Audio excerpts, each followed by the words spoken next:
Some of you don't really understand why China suddenly jumped into the conversation after President Donald Trump called out Nigeria for the Christian genocide happening in the country. When Trump warned that the killings of Christians and innocent civilians must stop and promised that the US would not stay silent, China immediately responded, warning Washington not to interfere in Nigeria's internal affairs. Now think about that for a moment.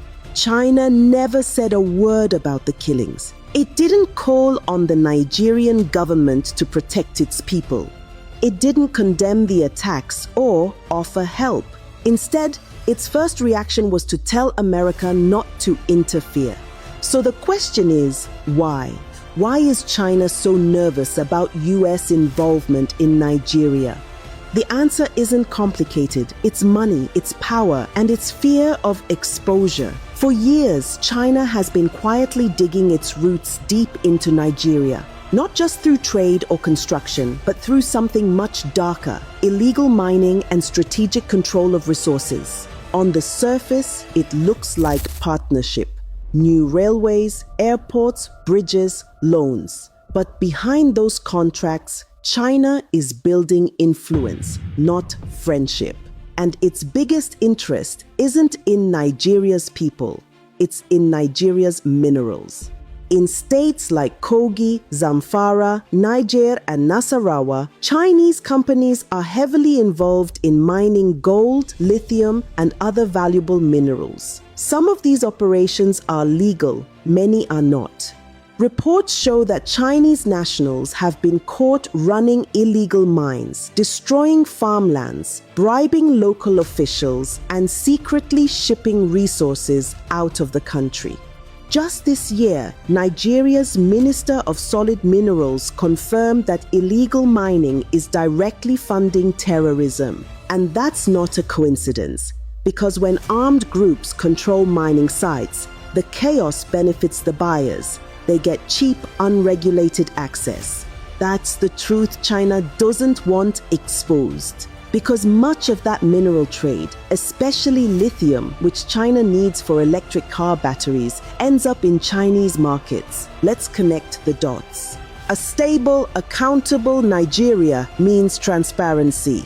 And transparency means every contract, every shipment, every dollar would be traced. That's the last thing China wants. Beijing thrives in silence, in environments where deals are made behind closed doors, where there's little oversight, and where corruption keeps everyone quiet. That's why it prefers to work with governments that don't ask too many questions. The same way Nigeria's political class operates. When the US begins to push for investigations, demand human rights audits, or talk about religious freedom, that threatens China's whole system of control. Because the US doesn't just bring aid, it brings scrutiny. It asks, where's the money going? Who's really benefiting? Why are people still dying? Those are the questions Beijing doesn't want asked, not in Nigeria, not anywhere in Africa. Now let's talk about how China got here. Over the last 2 decades, China has invested billions across Africa through its Belt and Road Initiative. It builds roads, bridges, ports, and power plants, but always on its own terms. The contracts are secret. The loans are tied to repayment conditions that favor China. And when countries can't pay, Beijing takes control of assets. It's happened before, in Zambia, where China gained control over mining companies. In Sri Lanka, where it took over a national port after a loan default. And in Kenya, where debt from the railway project crippled the economy. Nigeria owes China over $5 billion in loans. And that's just the official figure. So when Trump steps in and says, "We're watching," that shakes Beijing's confidence. Because US involvement could force transparency. And once transparency enters the room, corruption runs for the door. But let's get something straight. China's warning to the US had nothing to do with protecting Nigeria's sovereignty. It was about protecting its own interests. If Beijing truly cared about Nigeria's sovereignty, it would respect Nigeria's people, not just its politicians. It would condemn the killings, not ignore them. It would speak for the victims, not for the elites. But that's not how China operates. It believes in control, not compassion. Its strategy is simple. Find weak governments, flood them with loans, extract their resources, and call it partnership. That's why China was quick to defend Nigeria's government, but silent about Nigeria's citizens. Because chaos works in its favor. The more unstable Nigeria becomes, the easier it is to control. China is deeply involved in illegal mining across Nigeria. In Zamfara and Niger states, Chinese businessmen have been arrested for operating unlicensed gold mines. In Nasarawa, locals accuse Chinese firms of paying armed groups for protection. In Kogi, Chinese miners are blamed for environmental damage that has destroyed entire farming communities. But here's the worst part. Many of these illegal sites are protected by local politicians. They collect security fees, turn a blind eye, and in return, part of the minerals are exported quietly to China. That's why you rarely hear the government talk about cracking down on Chinese miners, because too many people are benefiting from it. Now imagine what happens if the US decides to dig deeper.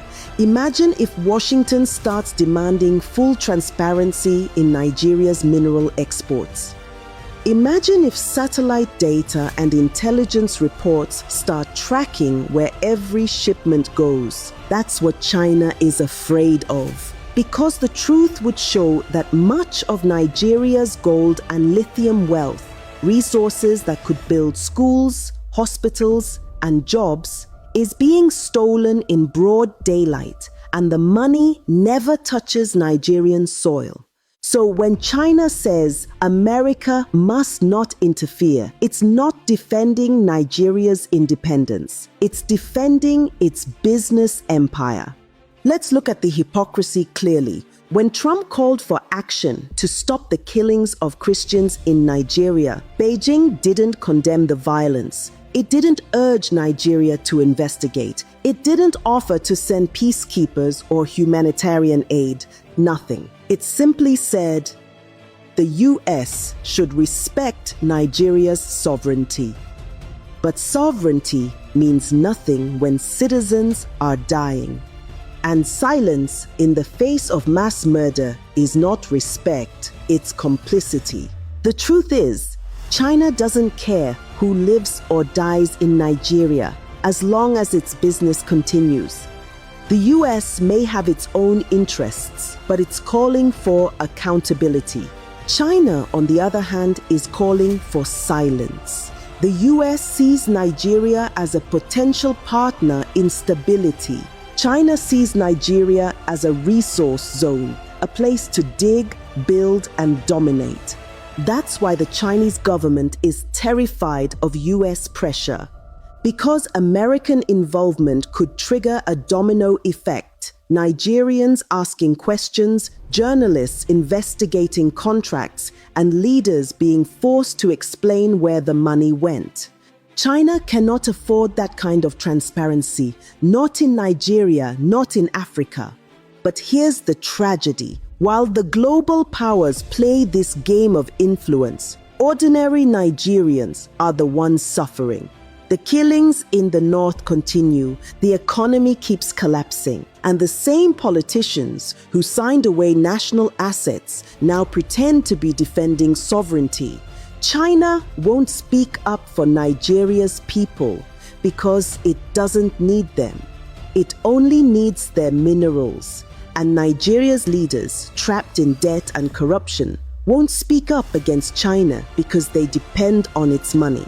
So it's the perfect silence, a silence built on greed, fear, and betrayal. That's why Trump's statement was such a shock, For the first time, someone with global influence said openly, "We see you. We see what's happening." And Beijing panicked. Because when the truth comes to light, the lies lose their power. The world is starting to realize that China's presence in Africa is not friendship, it's control. And in Nigeria, that control is being protected by the same politicians who claim to be defending the nation's image. Let's end on this truth. China isn't afraid of the US because it loves Nigeria. It's afraid because the US could expose what Beijing has been doing quietly for years, exploiting chaos, stealing resources, and buying silence. So the next time China warns America not to interfere, remember this: it's not protecting Nigeria, it's protecting its investment in corruption. And until Nigerians themselves start demanding answers, until they decide that their lives and their land are worth more than foreign contracts, both China and Nigeria's leaders will continue to profit from the same pain they refuse to acknowledge.